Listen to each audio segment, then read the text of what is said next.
Hello and welcome back to another video. If you are new here, my name is Spivey J, and if you haven't already, I would truly appreciate it if you hit the subscribe button. On my channel, we talk about mindset mastery so that we can transform our lives, so that we can get more fulfillment out of this life. If you haven't been tuned in, I've been sharing the scientific framework that I think is going to truly help you to understand the roles that you are playing in your identity upgrading. Okay, so the framework is simply you are the scientist that's doing the experiment, you are the observer watching the scientist do the experiment, and you are also the experiment itself. And you're going to go through these four stages. The first one is your hypothesis, which is you creating your educated guess.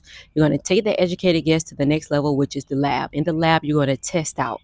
You're going to test the experiment. You're going to do the experiment. You're going to test out your hypothesis.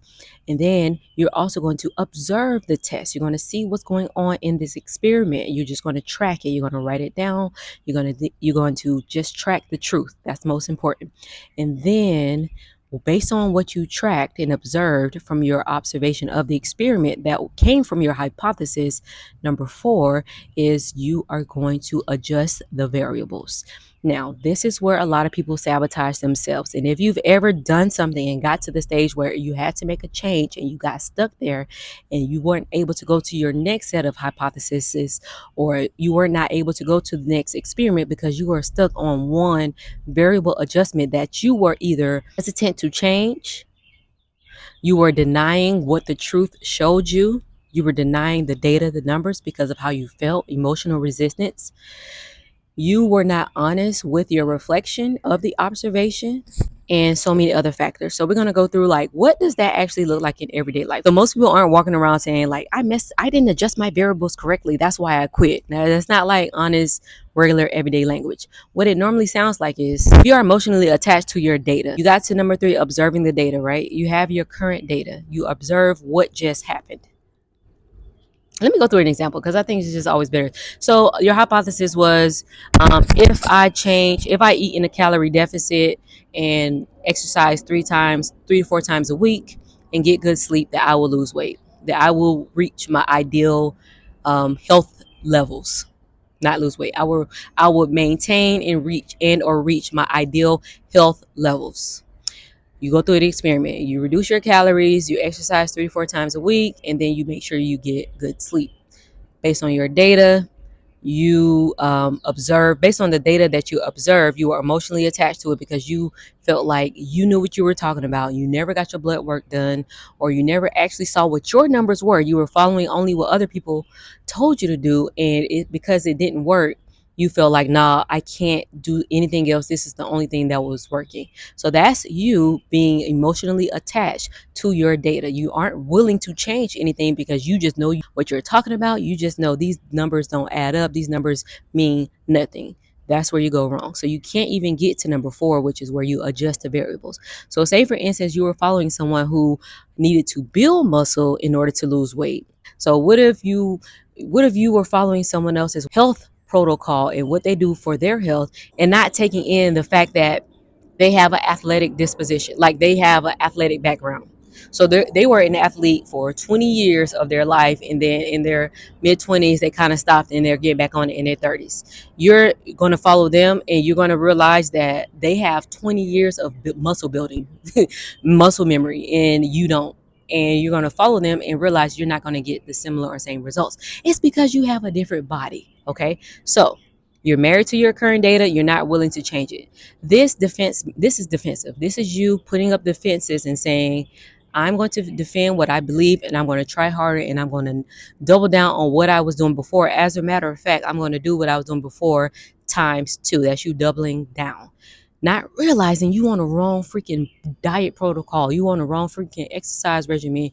You not even getting enough sleep. You think that the 6 hours of sleep that they get per night is healthy just because they look athletic, when really you're depriving yourself of the recovery necessary to reach your health and fitness goals. That's you choosing to be married to and resist your current data. You are sabotaging yourself, and it's not good for you. You can't have that still mind, that concrete mind, those concrete thoughts that's like, is this or nothing. Girl, you like messing up your own progress. You're sabotaging yourself. And we have to change how we think about everything and realize that most of the time we don't have the whole picture. We aren't looking at all of the data. So therefore, we should be adaptable. We should be flexible with what it is our approach told us would work in the beginning, because no one has all of the answers. That's literally why you're doing the science experiment in the first place. Okay? Don't be such a concrete on your decision making. Be flexible, adjust where necessary. Remember, you want to thrive. You don't want to just get the results that someone else gets. Also, you have a unique life experience that can contribute to you in a different way that they have. Maybe their anchor to choosing to pursue a healthy lifestyle is different from yours. Dive deep into what it is for you. Yes, we can get all the knowledge. We are not in a knowledge drought. We have access to all of the knowledge. However, it's the wisdom that you're going to get when you do it for yourself that's going to take you leaps and bounds ahead of what anyone else's experience outcome will ever do. It's not just how you are. You haven't always been like this. You can change. And even if you tried before and it didn't work, you can always dust yourself off and try again. You can always dust yourself off and try again. Even your brain isn't hardwired. Everything is flexible and nimble. You just have to take the action that's going to allow those things to adjust, to rewire, to create different neural pathways that's going to let you know and remind you that this new thing is beneficial. Not harmful, it's not attacking you, it's beneficial, but it's all in the transformative training. So if you have done experiments where you feel as though you know everything and you did not get the results that you wanted, go to number 4 of the scientific method framework. That's where you're missing something. Go to number 3 of the scientific method framework. You're missing a very important aspect of the data that you tracked and observed. And I know people don't like to hear this, but make sure it points back to something that you can change. Okay, something that's for you, that's something that you have control over. Don't outsource this. Most importantly, do not outsource this. You are the observer of the experiment, the scientist conducting the experiment, and the experiment itself. You cannot outsource this. This is where the wisdom shows up in your life. This is where you become more wise. This is where you gather the data and come up with conclusions for you. This is for you. You. Okay, don't outsource this. This isn't anyone else's experiment except your own. Take take pride in knowing that you are the one in charge. You are the overseer, the doer, and the thing that's being done. You are all of the things. So take pride and joy in knowing, based off of my capacity, my capabilities, I'm going to make this work, and I am open to changing till I get the conclusion, the results, the goal reach. Because when you transcend, when you get to that point, you can become the greatest giver of all. You can share the gifts that you gained throughout your journey with the world. You can build your community to thrive, not just survive, beyond your wildest imagination. But it's 100% up to you. So stop being so rigid and saying this is how I am. It's not. This is how you was. But going forward, you're gonna be someone else. You're open to change. Those variables aren't permanent. You need to look deeply to find different things that you can make adjustments to so that you can go to your next experiment after reaching the conclusion of the first one. Or you'll always be stuck experimenting on the same thing, getting the similar or same results that are not ideal, resenting your actions, resenting your current state in life, and wishing shoulda, coulda, woulda, but never doing it. Don't allow yourself to be a loser. You're not a loser. You are a winner, and you're not a quitter. You are going to simply use that data as feedback to inform your next experiment. But before you get there, you have to remember you cannot be so rigid in what you think you can't adjust and change. Get creative. Get real creative. Tap into your childlike creativity. Find a way to resolve and solve the thing that you want to. It's buried deeper. A lot of times it's buried deeper than you may be aware of. A lot of times the answer is right there, but you have to be willing to take off your blockers and look it dead in the eye and say, I'm coming for you. You gotta go or you gotta come. Whichever which way is beneficial to your journey. Okay? All right. So, yeah. If you're interested in building more momentum in your life, be sure to check out the links in the description. It's time for you to start a challenge so that you can achieve the transformation that you dream about day in and day out. It's time to put down the shoulda, coulda, wouldas. It's time to put down your attempts that failed. It's time to get clear directions, track the data, and I have the 7-day challenge for you to get started for my procrastinators, overthinkers, fearful, fear led, and for anyone who's confused about where to start. And once you do that, I know you're going to build the self trust necessary to go even deeper to start your 100-day challenge. All right.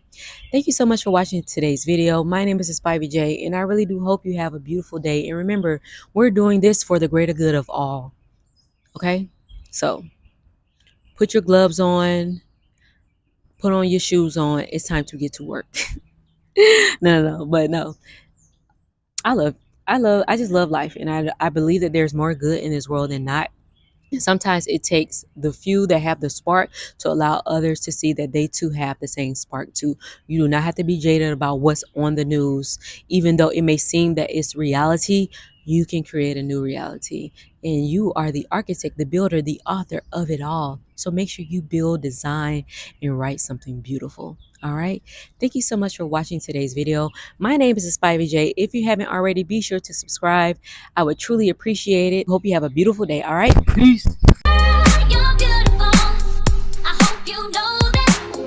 I hope you know that. Now, I've been thinking, I think I want to add something to that because I think it's great to have and live and build a rich life on purpose for yourself. But I want to take it to the next level. I want you to know that if you are going to be on this journey with me, it's not just all about me.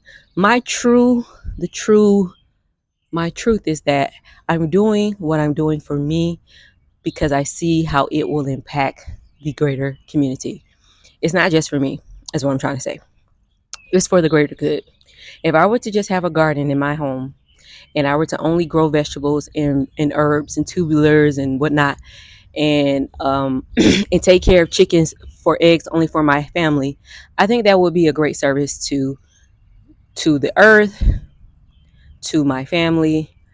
But that same garden could feed a community and could ensure that no one in the community is hungry, which means that everyone is out of survival mode and able to thrive and be creative and be more of themselves. I feel like that helps us all when we help each other. And so when I talk about building a rich life on purpose, I want you to build a rich life on purpose using the transformative training and taking and putting the transformative training that I teach here on my channel into action, not so you can just hoard all of the benefits, but so you can help be a creator and provide value to your community, to your corner of the world. No, it doesn't have to be a $1 billion business. It doesn't have to be this huge global thing. It doesn't. As a matter of fact, what reaches more people is if more of us extend our arms and our hands and our hearts and our minds out to our very own communities. And when I say communities, it can be your community where you live. It can be your family, extending it to your extended family. Your community is whatever you make it. But this is not to be selfish, is what my whole point in saying that is. This isn't to be selfish. I'm building a rich life on purpose for myself, mentally, physically, spiritually, and financially, so that I can use the experience, the wisdom, the resources to expand, build, and help my communities, the communities that I'm a part of, thrive.